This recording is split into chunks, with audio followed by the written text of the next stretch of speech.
বিসমিল্লাহির রহমানির রহিম।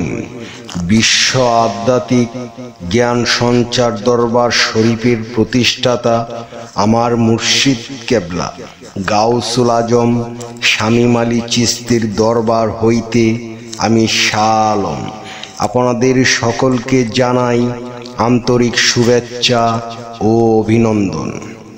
আমার মুর্শিদ কেবলা গাউসুল আজম শামীম আলী চিশতির দরবার হইতে আবারও কিছু আলোচনা নিয়ে আপনাদের সামনে হাজির হইলাম। আশা করি সকলে ভালো আছেন এবং সকলেই মনোযোগ সহকারী এবং ধৈর্য সহকারী শুরু থেকে শেষ পর্যন্ত সম্পূর্ণ আলোচনাটি শুনুন। আমি যে আলোচনাটি নিয়ে আপনাদের সামনে হাজির হইলাম সেই আলোচনাটি হইলেন ঈশ্বরকে পেতে হলে আগে কোন জিনিসটির অনুসন্ধান করতে হবে। এই নিয়ে কিছু তত্ত্ব আলোচনা করিব, তাই সকলেই মনোযোগ সহকারী এবং ধৈর্য সহকারী শুরু থেকে শেষ পর্যন্ত সম্পূর্ণ আলোচনাটি শুনুন। শুরুতেই বিশ্বের সকল স্তরের লোকদের উদ্দেশ্য করে বলছি, আমার লক্ষ্য আমার মুর্শিদ কেবলা গাউসুল আজম শামীম আলী চিশতির লেখা গ্রন্থের বিষয়বস্তু আপনাদের সামনে উপস্থাপনা করা, যাতে আপনারা সকলেই হাকিকত জানতে পারেন, বুঝতে পারেন এবং হাকিকতের জ্ঞান নিতে পারেন। আমি যে আলোচনাটি নিয়ে আপনাদের সামনে হাজির হইলাম, এই আলোচনাটি আপনাদের জন্য অনেক গুরুত্বপূর্ণ।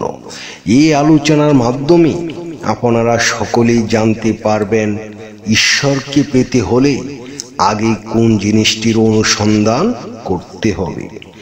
তাই সকলেই মনোযোগ সহকারী এবং ধৈর্য সহকারী শুরু থেকে শেষ পর্যন্ত সম্পূর্ণ আলোচনাটি শুনুন। তোমাদের মৃত্যুই চিরসাম্যবাদ। কে আস্তিক আর কে নাস্তিক, কে কোন ধর্মের বা কে কোন গোত্রের, মৃত্যু কখনোই এসব দেখার সময় রাখে না। তোমাদের সর্বশেষে পরিণতি মৃত্যু, একে তোমরা অস্বীকার করার সাহস কোনোদিনও পাবে না। তোমরা সবাই উপাসনার মাধ্যমে ঈশ্বরের অনুসন্ধান করে থাকো। আসলে এটি মোটেই সঠিক পথ নয়। মূলত তোমাদের উচিত ছিল মৃত্যুকে অনুসন্ধান করা। যদি তোমরা মৃত্যুকে অনুসন্ধান করতে পারো তবে তার মাঝেই তোমাদের উপাসনা হয়ে যাবে। উপাসনাকে আলাদাভাবে করার মাঝে কিছু নেই। উপাসনার মাধ্যমে কখনোই মৃত্যুকে অনুসন্ধান করতে পারবে না, কিন্তু মৃত্যুকে অনুসন্ধান করলে ঈশ্বরের সন্ধান পাবে, কারণ মৃত্যুই ঈশ্বর। দেখো, তোমরা প্রত্যেকেই জগতে এসেছ রণভূমিতে সংগ্রাম করে বিজয়ী হওয়ার জন্য, এবং তোমাদের এই সংগ্রাম চলতে থাকে মৃত্যুর আগ পর্যন্ত। কম বেশি সবাই সংগ্রাম করে যাচ্ছে এবং সংগ্রাম করে যেতে হবে। সংগ্রাম করতে করতে সর্বশেষে অপেক্ষার অবসান ঘটে। তোমাদের মৃত্যুর মাধ্যমে অবসান ঘটে, তোমাদের মৃত্যুর মাধ্যমে। কারণ মৃত্যু এসে তোমাদের রণমুক্তি দেয়, কিন্তু মৃত্যুতে তোমাদের জয় নাকি পরাজয় তা তোমরা জানো না। তথাপি মৃত্যুই তোমাদের সকল সুখ দুঃখের আপাতত অবসান। তোমাদের দেহের ইন্দ্রিয় সমূহ তোমাদের আত্মাকে টেনে নিয়ন্ত্রণের বাহিরে নিয়ে যায়, যাহা খুবই অশুভকর ব্যাপার। আর তোমরা সেই ইন্দ্রিয়ের মাধ্যমে আনন্দ সুখের সন্ধান করে যাচ্ছ। প্রকৃতপক্ষে ইন্দ্রিয়ের দাসত্ব দ্বারা কখনো শুভ সুখ বা আনন্দকে লাভ করা যায় না। দেহের ইন্দ্রিয় দাসত্বের উপর নির্ভর করে না এবং দেহের ইন্দ্রিয় দ্বারা সীমাবদ্ধ দেখো না। তোমরা তোমাদের ইন্দ্রিয়কে ব্যবহার করতে চেষ্টা করো, তোমাদের ইন্দ্রিয় সমূহকে তোমরা পরিচালনা করো।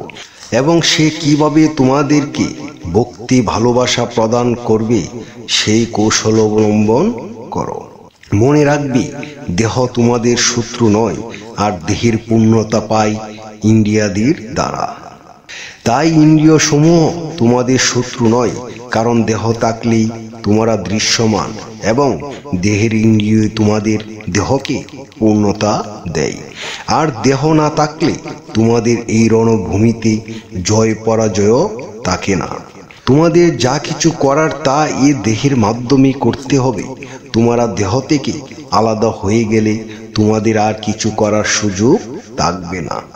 এতটুকুই মনে রেখো, মৃত্যুই সর্বশেষে অবস্থান, এটাকে ফাঁকি দিতে পারবে না। সময় ও দেহ থাকতে নিজেদের সম্পদ পাকা করো, কারণ দেহ হরণ হওয়ার সময় আসলে আর কিছুই করতে পারবে না। দেহকে সাজসজ্জায় রং বেরঙের বার্নিশ করি সময় নষ্ট করা থেকে বিরত থাকো।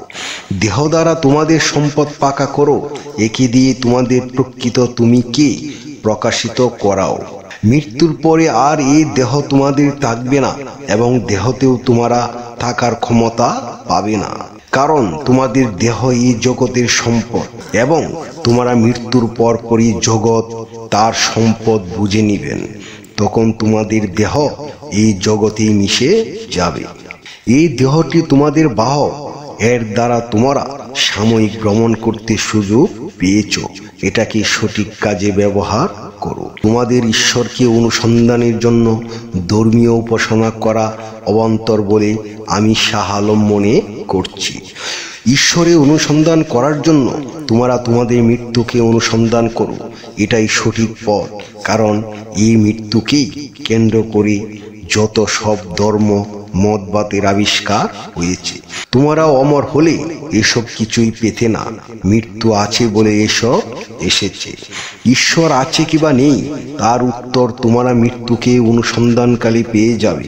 যারা মৃত্যুর ব্যাপারে জানে না তারা কেহ মূলত ধর্মবোধ রাখে না, কারণ এই ধর্ম তৈরি হয়েছে মৃত্যুকে অনুসন্ধান করতে গিয়ে। তোমরা কে কি হবে, জগতে কে কতদিন রাজত্ব করবে তার সঠিক ব্যাখ্যা কেহ দিতে পারবে না। কিন্তু তোমরা সবাই মৃত্যুর কূলে ঢলে পড়বে, এটি একটি নিশ্চিত বিষয়। তোমরা যদি স্বর্গ জান্নাত নিয়ে আলাপ করো তবে তাও মৃত্যুর বিষয়কে এড়িয়ে গিয়ে করতে পারবে না, কারণ স্বর্গ নরক প্রাপ্তির আগে একটি বড় অঘটন ঘটে, তা হচ্ছে মৃত্যু। তাই এটাকে নিয়ে আগে ভাবা উচিত। তোমরা শুরুতেই ঈশ্বর ব্যাপারে অনুসন্ধান করে কখনো ঈশ্বর পাবে না।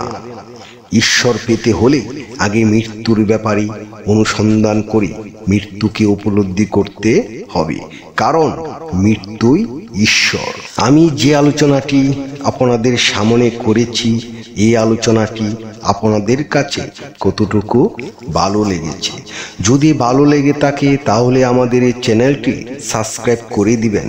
সামনে ভালো ভালো আলোচনাগুলো পেয়ে যাবেন। এবং আপনারা সামনে কী ধরনের আলোচনা চান আমাদেরকে কমেন্টে জানাবেন। আমরা চেষ্টা করিব আপনাদের পছন্দ মতো আলোচনা নিয়ে আসতে। আমার এই আলোচনাটি করতে যাইয়া কথা ভাষা ছন্দে যদি কোনো ভুল হইয়া থাকে সকলেই আমাকে ক্ষমা ও সুন্দর দৃষ্টিতে দেখবেন। সকলেই আমার জন্য দোয়া করিবেন, আমি যেন আপনাদের সামনে ভালো ভালো আলোচনাগুলো নিয়ে আসতে পারি এবং শোনাইতে পারি। সর্বশেষে সকলের চরণে হাত রেখে একটি কথা বলতে চাই, আল্লাহ গোপনেরও গোপন। সেই গোপনকে পাইতে হলে একজন কামেল মুর্শিদের কাছে যাইয়া বায়াত গ্রহণ করে সেই গোপন ইবাদত ও গোপন সাধনার মাধ্যমে আল্লাহকে লাভ করিতে হইবে। সকলে ভালো থাকবেন, সুস্থ থাকবেন। আল্লাহ হাফিজ।